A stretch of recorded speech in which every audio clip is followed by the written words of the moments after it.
গল্পের সুর চ্যানেলে আমি রোমানার উপর এখন আপনাদের পড়ে শোনাব নরেন্দ্রনাথ মিত্রের লেখে একটি গল্প, অপঘাত। সারা মহকুমা শহরটি সরকারি হাসপাতালের সম্মুখে এসে ভেঙে পড়ল। একটু আগে খবর পাওয়া গেছে ভুক মিছিলের উপর পুলিশের লাঠিচার্জের ফলে যারা গুরুতর রকমে জখম হয়েছিল তাদের মধ্যে হরপ্রসন্ন হাই স্কুলের মাস্টার সুধীর দাসের স্ত্রী বেলা দাস মারা গেছেন। আরও 2-3 জনের অবস্থাও আশঙ্কাজনক। বহু লোক জোর করে হাসপাতালে ঢুকে পড়তে চাইছিল। অনেক কষ্টে পুলিশ পাহারায় সরকারি কর্মচারীরা তাদের বাধা দিয়ে রেখেছে। কয়েকজন উচ্চপদস্থ রাজপুরুষ সবিনয়ে হাত জোর করে বললেন, আপনারা একটু ধৈর্য ধরুন। জনতার ভেতর থেকে অনেকগুলি অসহিষ্ণু কণ্ঠ শোনা গেল। ধৈর্য? এরপরে ধৈর্য ধরতে বলো তোমরা? লজ্জা করে না? লজ্জা বলতে ওদের কিছু আছে নাকি? এবার সরকারি হাসপাতালের সবচেয়ে বড় ডাক্তার এগিয়ে এসে অনুনয় করে বললেন, আপনারা যদি এখানে গোলমাল করেন আহতদের চিকিৎসার অসুবিধা হবে। দয়া করে একটু কাল অপেক্ষা করুন। আপনারা যা যা দাবি করা হয়েছে সবই গভর্নমেন্ট মেনে নেবেন। খানিক বাদে সবাইকেই ভেতর আসতে দেওয়া হবে। শহীদদের শবদেহ নিয়ে শোভাযাত্রায়ও গভর্নমেন্ট বাধা দেবেন না, কিন্তু একবার আমাদের শেষ চেষ্টা করতে দিন, দেখি এদের বাঁচিয়ে তোলা যায় কি না। জনতার ভেতর থেকে ফের ব্যঙ্গ মিশ্রিত মন্তব্য শোনা গেল। গুলি করে লাঠি মেরে মানুষকে বাঁচাতে চাও তোমরা? আহা হা হা, বাঁচাবার কি ওষুধই না বের করেছ? ডাক্তার অবিচলিতভাবে বললেন, তবু চেষ্টা করে দেখতে হবে। যতক্ষণ শ্বাস ততক্ষণ আস। পেছন থেকে কার যেন গলা শোনা গেল, কিন্তু নাভিশ্বাসের বেলায় সে কথা খাটে না। এবার সাধারণের শ্রদ্ধাভাজন কয়েকজন নেতৃস্থানীয় লোক হাসপাতালের বারান্দায় দাঁড়িয়ে উত্তেজিত জনতাকে শান্ত করতে চেষ্টা করলেন। বিমূঢ় অভিভূত সুধীর ভিড়ের মধ্যে দাঁড়িয়ে ব্যাপারটা বুঝতে চেষ্টা করছিল। ফার্স্ট ক্লাসের একটি লম্বাপানা ছাত্র এসে বলল, এই যে মাস্টারমশাই, আপনি এখানে? আমরা অনেকক্ষণ ধরে আপনাকে খুঁজছি। আপনার মা আপনাকে বাসায় যেতে বলেছেন। ছেলেমেয়েরা ভারী কাদাকাটি করছে। আপনার মা কিছুতেই তাদের সামলে রাখতে পারছেন না। যা হবার তা তো হয়েছে। আপনি বাসায় যান, ওদের দেখুন গিয়ে। বেলাদির জন্য আমরা এখানে রইলাম। ছেলেটির সঙ্গে পরিচিত আরও কয়েকজন ভদ্রলোক সুধীরকে বাসায় যেতে অনুরোধ করলেন। সুধীর আস্তে আস্তে বাসার দিকে এগিয়ে চলল। জন 2 ছাত্র তার সঙ্গে আসতে চাইছিল। সুধীর তাদের দিকে ফিরে বলল, আমি একাই যেতে পারবো, তোমাদের আর আসার দরকার নেই। হাসপাতাল, আদালত, হাই স্কুল ছাড়িয়ে বাজার, পোস্ট অফিস, থানা পার হয়ে শহরের একেবারে দক্ষিণ সীমান্তে সুধীরের বাসা। শহরের সমস্ত লোক রাস্তায় নেমেছে। মেয়ে পুরুষ সবাই এগিয়ে চলেছে হাসপাতালের দিকে। যেতে যেতে সুধীরকে অনেকে জিজ্ঞেস করল, আপনার স্ত্রীর খবর কি মশাই? সুধীর কখনো ঘাড় নেড়ে কখনো সংক্ষেপে জবাব দিতে দিতে চলল, হয়ে গেছে। একজন বৃদ্ধ বলে উঠলেন, আহা হা, এসব খুনের দল কোত্থেকে এলো বলুন তো? সুধীর কোনো কথা বলল না। কে একজন জবাব দিল, আসবে আবার কোত্থেকে, এরা নাকি এদেশেরই। আরেকজন বলল, এরা সব সেকেলে স্বদেশী। সুধীর নীরবে এগিয়ে চলল। পুরনো একতলা বিবর্ণ বাড়িটার সামনে এসে দাঁড়াতেই সুধীরের বুড়ো মা হাউ হাউ করে কেঁদে উঠলেন, আমার কি সর্বনাশ হলো রে, ওরে কি সর্বনাশ হয়ে গেল আমার। ডাকাতটা আমার ঘরের লক্ষ্মীকে খুন করে ফেলল। এখন এই দুধের বাচ্চাগুলিকে আমি বাঁচাবো কি করে? 4টি ছেলে মেয়ে একটু বুঝি শান্ত হয়েছিল। ঠাকুরমাকে গলা ছেড়ে কাঁদতে দেখে এবার তারাও ফের চেঁচিয়ে উঠল। 5 বছরের মেয়ে টুনি সুধীরের কাছে দাবি করল, মা কোথায়? মাকে কোথায় রেখে এলে বাবা? তাকে নিয়ে এসো। 3 বছরের বিন্তু বায়না ধরল, আমি মার কাছে যাব, বাবা, আমি মার কাছে যাব।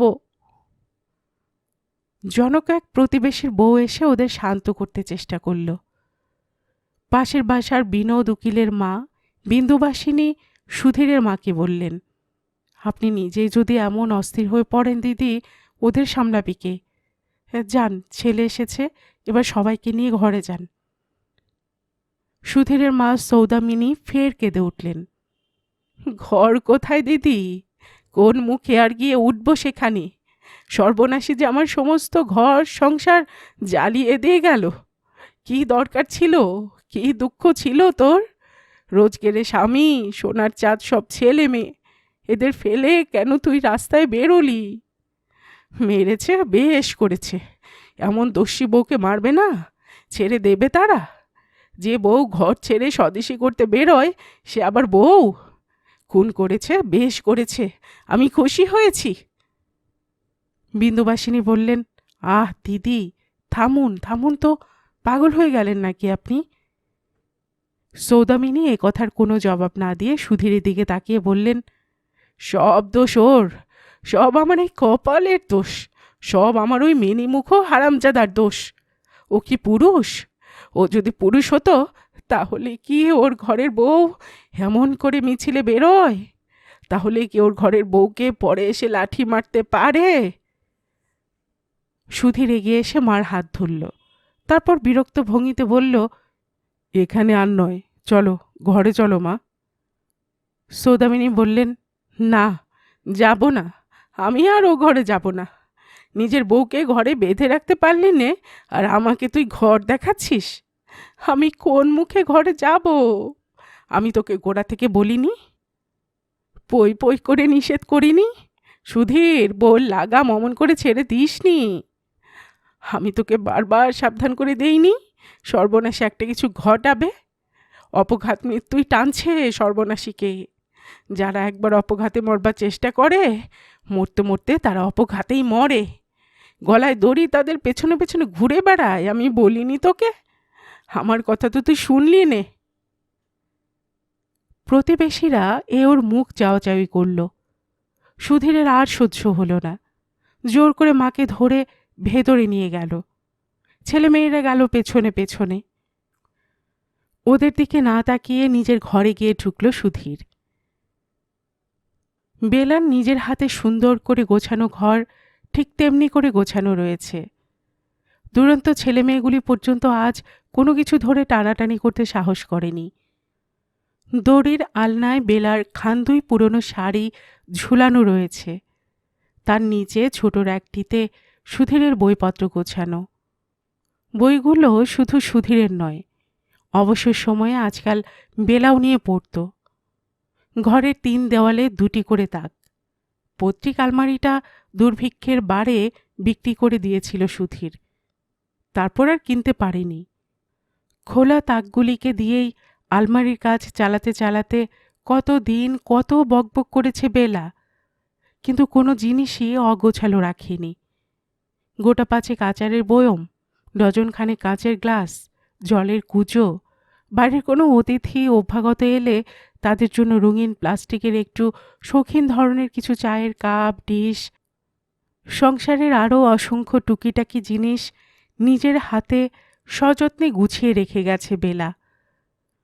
পশ্চিমের দেওয়ালে ওপরে তাকে বেলার আয়না, চিরুনি, সিন্দুর, কৌটা, নিঃশেষিত প্রায় স্নোর শিশি আর পাউডারের বাটিটাও রয়েছে। চিরুনির ডগায় একটুখানি সিন্দুর লাগানো। মিছিলে বেরোবার আগে বোধহয় সিঁথিতে একটু সিন্দুর লাগিয়ে গিয়েছিল বেলা। সীমান্তে সিন্দুর পড়তে পড়তে একবার হয়তো ওর মনে হয়েছিল সুধীরের কথা। দিন কয়েক আগে বেলাকে আয়নার সামনে দাঁড়িয়ে সিন্দুর পড়তে দেখে সুধীর বলেছিল, তুমি তো আজকাল রীতিমতো আধুনিকা, রাজনীতি রঙ্গিনী, সিন্দুরের রঙের তোমার আর দরকার কি? সিন্দুর পরবার অত ঘটা কেন তোমার? মৃদু হেসে বেলা ঘাড় ফিরিয়েছিল। সিন্দুর কি আমি নিজের জন্য পড়ি নাকি? তবে কার জন্য? বেলা বলেছিল, সিন্দুর মেয়েরা কার জন্য পড়ে জানো না? সিন্দুরে পুরুষের আয়ু বৃদ্ধি। সুধীর বলেছিল, আর মেয়েদের বুঝি কিছুই বাড়ে না? কাজেরত তাড়ার মধ্যেও বেলা সিঁথিতে সিঁদুর ছোঁয়াতে ভুলে যায়নি।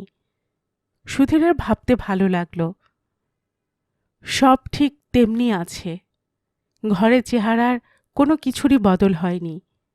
এমনকি কড়ি কাঠ থেকে ঝুলে পড়া লোহার সেই হুকটা পর্যন্ত অক্ষয় অক্ষত হয়ে রয়েছে। এই হুকে শাঁড়ি পাকিয়েই সেবার গলায় ফাঁস এঁটে আত্মহত্যার চেষ্টা করেছিল বেলা। সেই প্রথমবার অপঘাতে মরতে গিয়েছিল। সেই ১৩৫০ সনের কথা। ৭-৭টা বছর কেটে গেছে তারপর। কিন্তু সেই বিভীষিকা ভরা অন্ধকার রাতটার কথা সুধীর আজও ভুলতে পারেনি। সে স্মৃতি কি ভুলবার? দেশ জুড়ে দুর্ভিক্ষ লেগেছে। ৬০ টাকা দরে বিক্রি হচ্ছে চালের মণ। কিন্তু অত চড়া দামেও কেউ আর চালের নাগাল পাচ্ছে না। সব নাকি কালোবাজারে অদৃশ্য হয়েছে। সুধীরদের শহরের মুদি দোকানগুলিও চাল আটা শূন্য। বাজারে একটা খুদ পর্যন্ত কুড়িয়ে পাওয়া যায় না। শহর ভরে হাহাকার উঠেছে। শহরতলির মুচি মুদ্দ ফরাসের দল বেশিরভাগই দেশ ছেড়ে পালিয়েছে। যারা আছে তারাও কচু সেদ্ধ শাপলা সেদ্ধ খেয়ে কলেরায় প্রায় সাফ হবার জোগাড় হয়েছে। কেরানিয়ার মাস্টারদের পাড়াতেও সেই দশা। দুবেলা দুমোটো জুটছে এমন লোকের সংখ্যা কম। কিন্তু তাই বলে তোমার মতো কেউ নয়। কোনো ভদ্রলোক ছেলেপুলে নিয়ে তোমার মতো এমন উপোস করে নেই। কটু কণ্ঠে স্বামীর মুখের ওপর সেদিন বলেছিল বেলা। সুধীর জবাব দিয়েছিল, সাধ করে কি আর উপোস করে আছি? না মিললে করব কি? দেশশুদ্ধ লোকেরই তো এই একই দশা। বেলা বলেছিল, দেশের খবর আমি জানতে চাইনি। যেমন করে হোক কয়েক সের চাল আমার চাই। চোখের সামনে ছেলে মেয়ে দুটো শুকিয়ে মরবে তা আমি দেখতে পারবো না। সুধীর বিরক্ত হয়ে বলেছিল, তা দেখতে না পারো চোখ বুজে থাকো। একবেলা না খেয়ে থাকলেই তোমার ছেলে মেয়ে যদি মরে মরুক। একথা তুমি বলতে পারলে? বাপ হয়ে এই কথা বলতে তোমার লজ্জা করল না? এ লজ্জা আজ দেশ শুদ্ধ বাপের, আমার একার নয় বেলা। বেলা তিক্ত কণ্ঠে বলেছিল, কেবল দেশ আর দেশ। দেশের দোহাই দিয়ে নিজের অক্ষমতা ঢেকে রাখবে বুঝি ভেবেছ? সুধীর বলেছিল, তোমার ক্ষমতার বহরটাও সেই সঙ্গে দেখতে পারবো। বলে সুধীর লং ক্লথের পাঞ্জাবিটা গায়ে জড়িয়ে বেরিয়ে পড়েছিল। সৌদামিনী পেছন থেকে ডেকে বলেছিলেন, এই ভর সন্ধ্যায় কোথায় চললি তুই? সুধীর মুখ না ফিরিয়ে জবাব দিয়েছিল, জমের বাড়ি। জমের বাড়ি নয়, চালের আড়তদারদের বাড়ি থেকে বিয়ের আংটি বিক্রি করে 20 টাকায় 10 সের চাল সংগ্রহ করে রাত গোটা 10-এর সময় ঘরে ফিরে এসেছিল সুধীর। সমস্ত বাড়ি নিস্তব্ধ। অনেক ডাকাডাকির পর সৌদামিনী এসে সদর খুলে দিয়ে দুর্বল দেহে ফের নিজের বিছানায় শুয়ে পড়লেন। নাতি নাতনি দুটি তারই সাথে মরার মতো পড়ে রয়েছে। সুধীর মাকে জিজ্ঞেস করল, বেলা কই? সৌদামিনী ক্ষীণ কিন্তু বিরক্ত স্বরে বললেন, কি জানি বাপু, সন্ধ্যার পর পাড়ায় কোথায় বেরিয়েছিল, ফিরে এসে নিজের ঘরে খিল দিয়ে ঘুমোচ্ছে না কি করছে সেই জানে। দৌড়ে জোরে জোরে ঘা দিয়ে সুধীর স্ত্রীকে ডেকেছিল, ঘুমিয়ে থাকলে হবে নাকি, ওঠো, উঠে রান্না চড়াও। কিন্তু বেলা কোনো সাড়া দেয়নি। একটুকাল চুপ করে দাঁড়িয়ে থেকে ভেতর থেকে অদ্ভুত একটা গো গো শব্দ কানে যেতেই জানলার ধারে গিয়ে দাঁড়িয়েছিল সুধীর। জানলার একটা পাট হয় ভুলে না হয় ইচ্ছে করে বেলা খুলে রেখেছিল। সেখানে দাঁড়িয়ে ভেতরের দিকে একবার তাকিয়েই সভয়ে চিৎকার করে উঠেছিল, মা, মা, ওঠো ওঠো, সর্বনাশ হয়ে গেল। সে আর্তনাদে শুধু সৌদামিনী উঠলেন না, আশেপাশের বাড়ি থেকে পাড়া পড়শিরাও সব ছুটে বেরোলেন। দৌড় ভেঙে ঘরে ঢুকে চরম সর্বনাশ থেকে সবাই সে যাত্রা বেলাকে রক্ষা করেছিল। ফাঁসটা অনেকখানি আটকে জিভ বেরিয়ে পড়েছিল, আর এক মুহূর্ত দেরি হলে সব শেষ হয়ে যেত। প্রাণ সে যাত্রা রক্ষা পেল বেলার, কিন্তু মান রক্ষা পেল না, না তার নিজের না সুধীরের। বেলার গলায় দড়ি দেওয়ার খবরটা শহরময় রটে গেল। থানার কনস্টেবল কানাই নন্দী পাড়াতেই থাকে, সেও এলো খোঁজ খবর নিতে। সুধীরের প্রবীণ হিতৈষীরা তার হাতে কিছু দিয়ে দিতে বললেন, পাছে নিয়ে আর কোনো রকম গোলমাল বাঁধে। সুধীর রাগ করে বলল, বাঁধুক গোলমাল, থানা পুলিশ হোক, ওর শাস্তি হোক, তাই আমি চাই। কিন্তু শেষ পর্যন্ত 5 টাকা দক্ষিণা দিয়ে কনস্টেবলকে ঠান্ডা করতে হলো সুধীরকে। কিছুদিন ধরে অনেক রকম রটনা হতে লাগলো পাড়ায়। কেউ বলল ঘটনার দিন সন্ধ্যার পর বেলাকে সেজেগুজে বেরোতে দেখেছে। কেউ কেউ বলল ঘটনার দিন মধু পোদ্দারের বাড়ির ওদিক থেকে বেলা অনেক রাত্রে ফিরে আসছিল। মধু পোদ্দারের বাড়ি চালের চেষ্টায় গেলে শুধু হাতে ফিরে আসতে হয় না, কিন্তু মেয়েদের যা সবচেয়ে বড় জিনিস তা রেখে আসতে হয়। বেলা যে আত্মহত্যা করতে গিয়েছিল তার মূলে নাকি তার সেই সম্মান খোয়াবার লজ্জা। কিছুকাল ধরে বেলাকে নিয়ে এ ধরনের আরও নানা রকমের গল্প কাহিনী পাড়া ভরে রটতে লাগল। দুজনেই কান পেতে শুনল, কিন্তু কেউ কোনো কথা বলল না। খানিকটা সুস্থ হবার পর বেলা একদিন স্বামীকে বলল, তুমি এসব বিশ্বাস করছো? সুধীর জবাব দিল, আমার বিশ্বাস করায় না করায় কিছু এসে যায় না। হাটে বাজারে অফিসে আদালতে তোমার জন্য কোথাও মুখ দেখাবার জো নেই। দেশ থেকে আমাকে এবার চলে যেতে হবে। বেলা অনুতপ্ত সুরে বলল, তার চেয়ে আমাকে কেন চলে যেতে দিলে না? কেন আমাকে বাঁচাতে গেলে? সব আপদ বালাই নিয়ে আমি মরে যেতাম, তোমাকে রেহাই দিয়ে যেতাম। সুধীর বলল, থাক, যেতে দাও ওসব কথা। কিন্তু যেতে দিতে চাইলে কি সব কথা জীবন থেকে চলে যায়? বেলার এই কলঙ্কের কথাটাও একেবারে গেল না। অভাব অনটন নিয়ে কোনো কথান্তর হলেই সুধীর স্ত্রীকে খোঁটা দিত। তোমাকে কিছু বলতেই ভয় হয়, আবার কোন দিন দড়ি নিয়ে ঝুলে পড়বে। সৌদামিনীও বলতেন, থাক থাক, অমন গুণের বউকে আর ঘাটিয়ে দরকার নেই সুধীর, কখন আবার কোন কীর্তি করে বসবে, বাড়ি শুদ্ধ লোকের দড়ি পড়বে হাতে। মেজ ছেলে 6 বছরে বিনু পর্যন্ত একদিন মায়ের গলা জড়িয়ে ধরে বলল, আচ্ছা মা, তুমি নাকি গলায় দড়ি দিতে গিয়েছিলে? কে বলল তোকে? আমি ঠাকমার কাছে শুনেছি। ভারী মজার না? আরেকদিন দেবে গলায় দড়ি, আমি দেখব। একটু চুপ করে থেকে বেলা জবাব দিয়েছিল, আর একদিন কেন, গলায় দড়ি দিতে আমার প্রায় ইচ্ছে করে, কেবল তোদের জন্যই দিতে পারিনি। নাছরবান্দা বিনু আরও শক্ত করে আঁকড়ে ধরে মার গলা। আমরা কিছু বলবো না মা, তুমি চুপে চুপে আর একবার দাও, আমরা দেখি। রঙিন পেন্সিল দিয়ে স্কুলের টার্মিনাল পরীক্ষার খাতা দেখতে দেখতে মার ছেলের আলাপ সুধীর একবার কান খাড়া করে শোনে। তারপর ফের বড় বড় কাটা চিহ্নে গোটা পাতাকে কণ্টকিত করে তোলে। বারান্দায় বসে মালা জপ করতে করতে সৌদামিনী বলেন, কেন, কিসের এত দুঃখ তোমার শুনি, যে বারবার গলায় দড়ি দেওয়ার কথা বলো?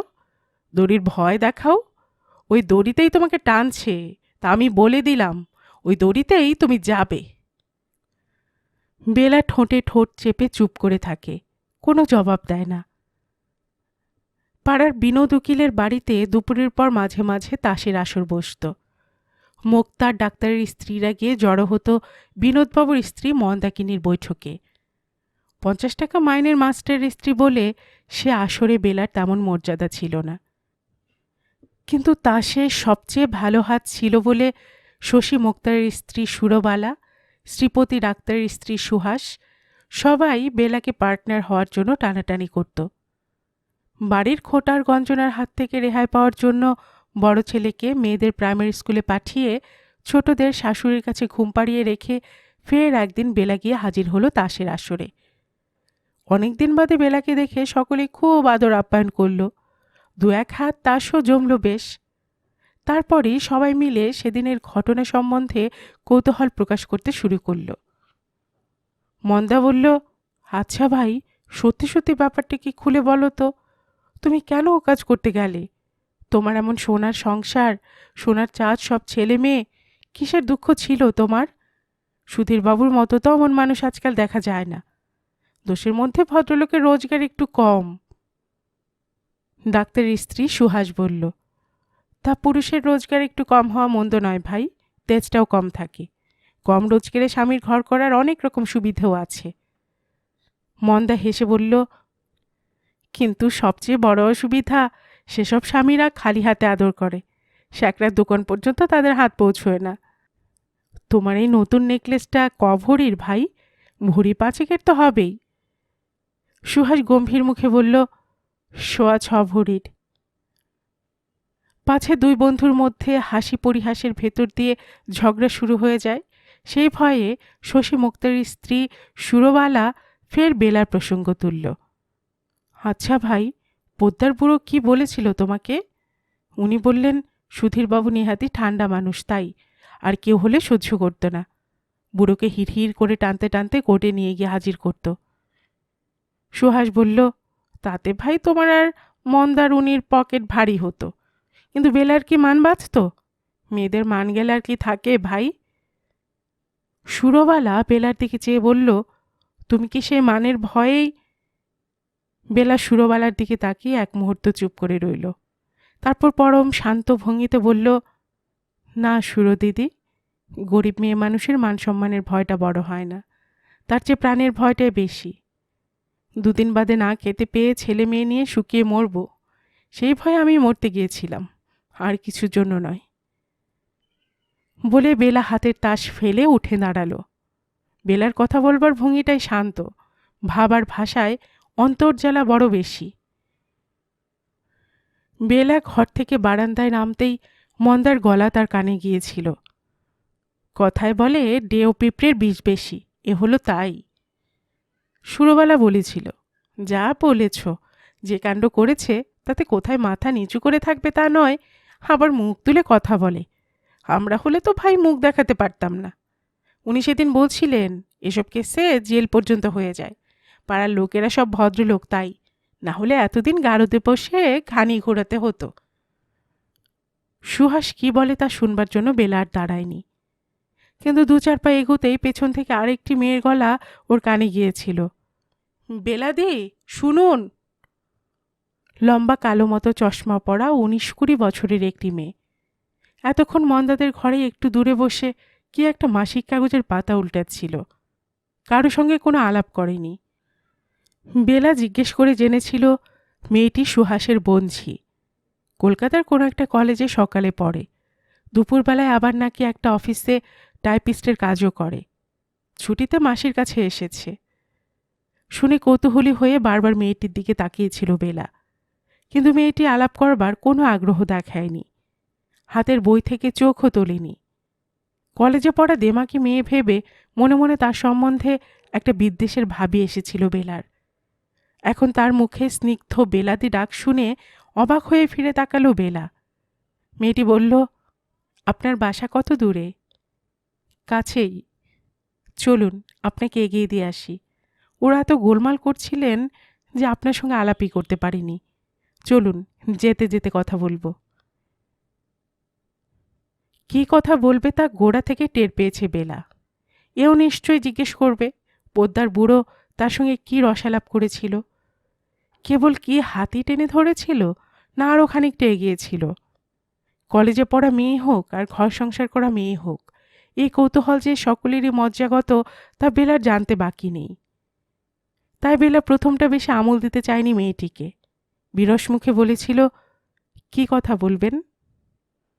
মেয়েটি তার মনের ভাব আন্দাজ করে বলেছিল, ভয় নেই আপনার, ওরা যেসব কথা জিজ্ঞেস করেছিলেন তা আমার জানবার কোনো আগ্রহ নেই। আপনি যে মুখের উপর ওদের উচিত কথা শুনিয়ে দিয়ে এলেন, তাতে আপনার উপর আমার শ্রদ্ধা বেড়ে গেছে, সেই কথাই জানাতে এলাম আপনাকে।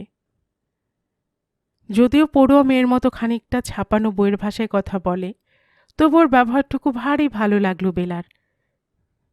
একটু চুপ করে থেকে জিজ্ঞেস করল, আপনার নাম কি? শুক্তি রায়। বেশ নামটি তো। শুক্তি হেসে বলল, ওই নামটি শুধু বেশ, প্রশংসা করবার মতো আর কিছু নেই। না আপনার মতো রং, না নাক চোখ, আয়নার সামনে দাঁড়িয়ে আমি দেখে নিয়েছি। বেলাও এবার হেসেছিল। আহা হা, কিন্তু অত বিদ্যা বুদ্ধি আর অমন সুন্দর স্বভাব তা তো আর আয়নার সামনে দাঁড়িয়ে দেখতে পারেননি। না, এজন্যই তো আপনার সামনে দাঁড়িয়েছি, দেখি কিছু দেখা যায় কি না। এমনি করে দুজনের আলাপ। সে আলাপের কথা স্ত্রীর কাছেই সুধীর শুনেছিল। নতুন বন্ধু পেয়ে যেন নবজীবন, নবযৌবন পেয়েছিল বেলা। শুক্তি বয়সে যেমন বছর ৫-৬ ছোট, বিদ্যায় পড়াশোনায় তেমনি বড়। কিন্তু এই অসমতা দুজনের বন্ধুত্বে কিছুমাত্র বাধা সৃষ্টি করতে পারেনি। বেলা একটু সংকোচ করলেও শুক্তি অবাধে তার সঙ্গে মিশেছে। এই মেশামেশি আলাপ আলোচনার ফলেই শহরের মহিলা সমিতির প্রথম উদ্ভব। মেয়ে স্কুলের ফার্স্ট ক্লাস, সেকেন্ড ক্লাসের কয়েকজন ছাত্রী, ২-৪ জন শিক্ষয়িত্রী নিয়েই এই মহিলা সমিতি প্রথম খুলেছিল। শুক্তি তারপরে সে ধরে পড়েছিল, তোমাকেও এর মধ্যে আসতে হবে বেলাদি। বেলা ভেতরে ভেতরে খুশি হলেও মুখে বিনয় করে বলেছিল, সে কি কথা ভাই, আমি ওসব সমিতি টমিতির মধ্যে গিয়ে কি করব? না জানি লেখাপড়া, না জানি কিছু। শুক্তি বলেছিল, আপাতত যা জানো তাতেই চলবে, তারপর নিজের গরজে আরও জেনে নেবে। জানি নে বলে ঘরের কোণে অভিমান করে বসে থাকলে তো আর কিছু জানা যায় না। বেলা তবু বলেছিল, কিন্তু আমি তো ভাই তোমার মতো ঝাড়া হাত পা নই। স্বামী আছে, সংসার আছে, বুড়ো শাশুড়ি আর ছেলেপুলে আছে। শুক্তি হেসে বলেছিল, বেশ তো, সেই সঙ্গে তোমার আরও একটি নতুন জিনিস হবে, সমিতি। দেখবে তার সঙ্গে তোমার এক নতুন আত্মীয়তা, ঠিক রক্তের সম্পর্ক নয়, আরেক ধরনের সম্পর্ক, কিন্তু তার মধ্যেও রস কম নেই, রং কম নেই। সে সম্পর্ক রক্তের সম্পর্ককে আরও জোরালো করে, আরও মধুর করে। বেলা বলেছিল, কিন্তু আমার যে বড় ভয় হচ্ছে ভাই, ওসব করতে গিয়ে আমার সংসার যদি মারা যায়। শুক্তি বলেছিল, খেপেছ, তোমার সংসার তাতে আরও বাঁচবে। সংসারকে ভালো করে বাঁচাবার জন্য তো এইসব সমিতি। এ তো ভাই সন্ন্যাসীদের মঠ নয় যে সংসারের সঙ্গে এর কোনো সম্পর্ক থাকবে না। আমাদের মঠ সংসারের জন্যই, ঘর গৃহস্থালীকে আরও আটসাট মজবুত করে বাঁধবার জন্যই আমরা এই সন্ন্যাস নিয়েছি। দেখতে দেখতে বেলা ভিড়ে পড়ল দলে। সুধীর একদিন জিজ্ঞেস করল, কি হয় তোমাদের ওখানে? বেলা জবাব দিল, খবরের কাগজ আসে, মাসিকপত্র আসে, বইপত্র অনেক আনিয়েছে শুক্তি। দেশ বিদেশের কত রকম কত আলোচনা হয়। মাঝে মাঝে শুক্তির একজন বন্ধুও আসেন, ভদ্রলোক নাকি কোনো কলেজের প্রফেসর, চমৎকার আলাপি লোক। সুধীর বলল, এবার তোমার আকর্ষণের কারণটা বুঝতে পারছি। বেলা বলল, হুম, কিছুই বুঝতে পারোনি। আর কারো কোনো আকর্ষণে তিনি ধারই ধারেন না, কারো দিকে তেমনভাবে তাকান না তিনি। অল্প বয়সে কতগুলি ছেলেপুলে হয়, আমি না হয় বুড়িয়ে গেছি, কিন্তু সমিতিতে সুন্দরী মেয়ে তো আরও আছে। তবু আর কারো দিকে ভ্রুক্ষেপ নেই প্রভাসবাবুর। থাকবে কি, গাঁটছড়া যে ভেতরে ভেতরে আরেকজনের সঙ্গে বাধা। শুক্তির সঙ্গে শিগগিরই ওর বিয়ে হবে, সব ঠিকঠাক, এখন বাসর ঘরে গিয়ে উঠলেই হয়। কিন্তু বাসর ঘরে যাওয়ার আগেই দুজনকে ২ মাস আগে পিছিয়ে স্ত্রী ঘরে গিয়ে উঠতে হলো। কিন্তু তার আগে দেশ স্বাধীন হয়ে গেছে। জাতীয় পতাকা আর রঙিন কাগজের ফুল আর শিকলে ঘর সাজিয়ে উৎসব পালন করা হয়েছে শহর ভরে। কিন্তু যত দিন কাটছে তত বেশি করে টের পাওয়া যাচ্ছে সবে যেন কাগজের ফুল আর কাগজি স্বাধীনতা। তাতে রং আছে কিন্তু রস নেই। সমিতিটা উঠে উঠে করে উঠল না। অনেক মেয়ে ছেড়ে গেল, কিন্তু নতুন নতুন মেয়ে এসেও কম জুটল না। সবাই শিক্ষিতা, স্কুল কলেজে পড়া মেয়ে নয়। সবাই ঘর ছেড়ে আসতেও পারে না, কিন্তু বেলায় মাঝে মাঝে গিয়ে তাদের খবর নিয়ে আসে, তাদের দেশ বিদেশের খবর দিয়ে আসে। সুধীর একদিন বলল, দেখো লোকে কিন্তু ভারী হাসাহাসি করছে। আমাদের হেডমাস্টার মশাই সেদিন বলছিলেন, দুর্বল পুরুষের নারী সবলা হয় বেশি। কথাটা যে আমাকে লক্ষ্য করে বলা তা সবাই বুঝেছে। স্বামীর মুখের দিকে তাকিয়ে বেলা একটু কাল চুপ করে থেকে বলল, তুমি বললেন না কেন, মেয়েদের বল দেখে যারা হিংসে করে সেই পুরুষরাই আসলে দুর্বল? তুমি মোটেই দুর্বল নও। সুধীর বলল, শুক্তি তোমার কানে কি মন্ত্র দিয়ে গেছে জানি না, কিন্তু ঘরের বউয়ের এসব রাজনীতি করা কি পোষায়? তোমার ছেলে মেয়ে ঘর সংসারকে যদি ভালো করে গড়ে তুলতে পারো, সেই হবে সত্যিকারে দেশের কাজ।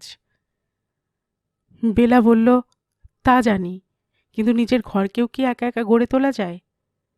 আগে ভাবতাম যাই বুঝি, এখন ক্রমেই সন্দেহ হচ্ছে। তাছাড়া রাজনীতি রাজনীতি করে তুমি প্রায়ই যে ঠাট্টা করো, রাজনীতি তো আমরা করি নে। রাজা মন্ত্রী যুদ্ধ বিগ্রহের ধার তো ধারিনি আমরা। সুধীর বলল, তবে কি করো তোমরা? বেলা জবাব দিল, আমরা সমিতির মেয়েদের অসুখ বিসুখে সেবা শুশ্রূষা করি। যারা লেখাপড়া জানে না তাদের লেখাপড়া শেখাবার চেষ্টা করি। যাদের সংসার চলে না তাদের সেলাইয়ের কাজ যোগাই। সুধীরের মনে পড়ে সে কাজে নিজেও হাত দিয়েছে বেলা, তাতেও কিছু কিছু আয় বেড়েছে সংসারের। তবু সংসার চলে না কথাটা কোথায় যেন গোপন কাটার মতো বিঁধল। একটু বাদে সুধীর বলল, এসব যদি করো তাতে আপত্তি কি, কিন্তু আর যাই করো জটিল রাজনীতির মধ্যে যেও না। ও জিনিস শিশুদের জন্যও নয়, তোমাদের মতো কম লেখাপড়া জানা মেয়েদের জন্যও নয়। অথচ আমাদের দেশের ইংরেজি বাংলায় একটা সেন্টেন্স যারা শুদ্ধ করে লিখতে জানে না তারাই সবচেয়ে বেশি হইচই করে। যত সব দল আর উপদল এই স্কুল কলেজের ছেলে মেয়েদের মাথা খাচ্ছে। ওদের পড়াশুনোটা আগে শেষ করতে দাও, বয়সটা আরও কিছু বাড়ুক, বুদ্ধিটা পাকুক, তারপরে যত দলাদলি করতে হয় করবে। বেলা বলল, তোমার স্কুলের ছেলেদের কথা তুমিই ভালো জানো, কিন্তু কম লেখাপড়া জানা মেয়েদের কথা যে বলছিলে সে সম্বন্ধে আমার একটু আপত্তি আছে। বলো। দেখো, রাজনীতিটা যেমন কঠিন তেমনি সহজও। সবাই মিলে ভালো খেতে চাই, পড়তে চাই, লেখাপড়া শিখতে চাই, সুখে স্বচ্ছন্দে থাকতে চাই। এর চেয়ে সোজা কথা আর কি আছে? অথচ এই কথাগুলি নাকি সেই কঠিন রাজনীতির সঙ্গে জড়ানো। রাজনীতি ফাজনীতি কি ছাই আমারও ভালো লাগে না, সত্যি কিছু ওর বুঝি, কিন্তু না বুঝেও তো জো নেই, না ভেবেও তো পারি নে। চালের কাকড় হয়ে রাজনীতি যে ভাতের হাঁড়ির মধ্যে ঢুকেছে, প্রতি গ্রাসে কিরকির করে, খাওয়ার সময় টের পাও না? এ কথার ঠিক ঠিক জবাব হঠাৎ মুখে জোগাল না সুধীরের। স্ত্রীর দিকে তাকিয়ে গম্ভীর হয়ে রইল। কিন্তু দেখতে দেখতে সেই কাঁকড়ওয়ালা চালও এ অঞ্চলে দুষ্প্রাপ্য হয়ে উঠল। 40 টাকা ছাড়িয়ে গেল তার মন, টাকাতেও মেলে না এমন হলো অবস্থা। ঘরে ঘরে প্রশ্ন, আবার কি সেই 50 সনের দুর্ভিক্ষ লাগলো? চাল না মিললেও শহরের সরকারি মহল থেকে ভরসা মিলল এই অনটন অল্পস্থায়ী। নানা দিক দেশ থেকে জাহাজ বোঝায় চাল আসছে, শিগগির একটা সুরাহা হবে। কিন্তু খবরটা যত তাড়াতাড়ি এলো, খোরাক তত শিগগির আসবার লক্ষণ দেখা গেল না। ঘরে ঘরে অর্থাহার, স্বল্পাহার শুরু হলো। শহরতলির সমাজের তলাকার বাসিন্দাদের দু এক বেলা অনাহার চলতে লাগল। সমস্ত অঞ্চলটা ফের চঞ্চল হয়ে উঠল। খাদ্য চাই, শস্য চাই, জনসভার সেই দাবি উত্তাল হয়ে উঠল। ঠিক হলো ভুক মিছিল বেরোবে, মিছিলে যাবে মহকুমা হাকিমের আদালতের সম্মুখে। কিন্তু শান্তিভঙ্গের আশঙ্কায় সঙ্গে সঙ্গে 144 ধারা জারি হয়ে গেছে। সভা সমিতি, শোভাযাত্রা সব নিষিদ্ধ। যার কোনো দাবি থাকে, কোনো কথা বলবার থাকে, সে নিজে আসুক, দল বাঁধতে চাইলেই গোলমাল বাঁধবে। কিন্তু সবাই যেন গোলমাল বাঁধাবার জন্য কোমর বেঁধে লেগেছে। পেটের আগুন কাউকে শান্তিতে থাকতে দিচ্ছে না, শান্তি রক্ষা হবে কি করে? বেলা বলল, দেখো আমার বড় ভয় করছে। সুধীর বলল, ভয় আমারও করছে, তুমি যে ফের কি কাণ্ড ঘটাও। উপরের হুকটার দিকে একবার তাকালো সুধীর। বেলা একটু হাসল। দেখো, এক এক সময় তার ইচ্ছে করে, আমাদের পাড়ার বিশু মিস্ত্রির বউটা 2 দিন ধরে শুকিয়ে রয়েছে, দুমুঠো ওকে দিলাম তো কোত্থেকে খবর পেয়ে ফটিক কামারে মেয়েটা এসে আঁচল পাতল। কিন্তু কজনকে দেব? এ কি শুধু দান খয়রাতের ব্যাপার? দান খয়রাতে কি সকলের অভাব মিটবে? না, আমি আর কিছু ভেবে ঠিক করতে পারছি নে। একবার মনে হচ্ছে এর চেয়ে সেবার আমার যাওয়াই ভালো ছিল, তাহলে এসবার 2 চোখে দেখতে হতো না, এত জ্বালা সইতে হতো না।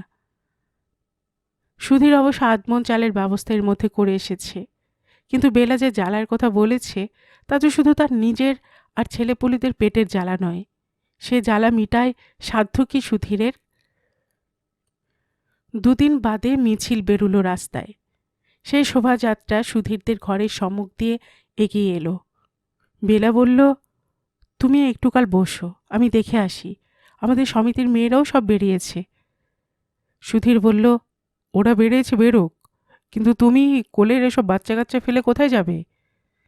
বেলা বলল, বাচ্চা কাচ্চাদেরই চালের জোগাড়ে। ভয় নেই, সেবারের মতো ধার চাইতে যাব না, ভিক্ষে করতেও যাব না। জোর করে দাবি জানাবো, জোর করে আদায় করে আনবো চাল। সুধীর বলল, তারপর না পেলে সেবার মতো হুকে ঝুলে পড়বে। তোমাকে আমি যেতে দেব না। বেলা বলল, না দিলে হুকটা আপনা থেকে আমার গলার উপর চেপে বসবে। আমি লজ্জায় মুখ দেখাতে পারবো না। একা একা ঘরে থাকলেই বরং আমার মাথা খারাপ হয়ে যাবে। ফের কখন একটা কাণ্ডটাণ্ড ঘটিয়ে বসবো। তার চেয়ে তুমি আমাকে অনুমতি দাও, আমি ওদের খানিকটা এগিয়ে দিয়ে আসি। বেশি দেরি হবে না, আমি যাবো আর আসবো। রাস্তা থেকে আরও কটি মেয়ের ডাক শোনা গেল। কই বেলাদি, বিদায় নেওয়া হলো তোমার? তাদের কথার জবাব না দিয়ে স্বামীর দিকে তাকিয়ে মুখ টিপে হেসেছিল বেলা। হাসলে ওকে এখনো ভারী সুন্দর দেখায়। কে জানতো সে ওর শেষ হাসি। ও আর হাসবে না, আর ওকে হাসতে দেওয়া হবে না। পাশের ঘর থেকে ছোট মেয়েটার একটানা কান্না ভেসে আসতে লাগলো। মার কাছে যাব, আমি মার কাছে যাব ঠাম্মা। অস্থিরভাবে চেয়ার ছেড়ে এবার উঠে দাঁড়ালো সুধীর। সম্ভব নয়, সহ্য করা আর সম্ভব নয়। গল্পের সুর চ্যানেলে এতক্ষণ আপনারা শুনছিলেন নরেন্দ্রনাথ মিত্রের লেখে একটি গল্প, অপঘাত। আর আমি গল্প পড়ে শোনাচ্ছিলাম রোমানা নূপুর।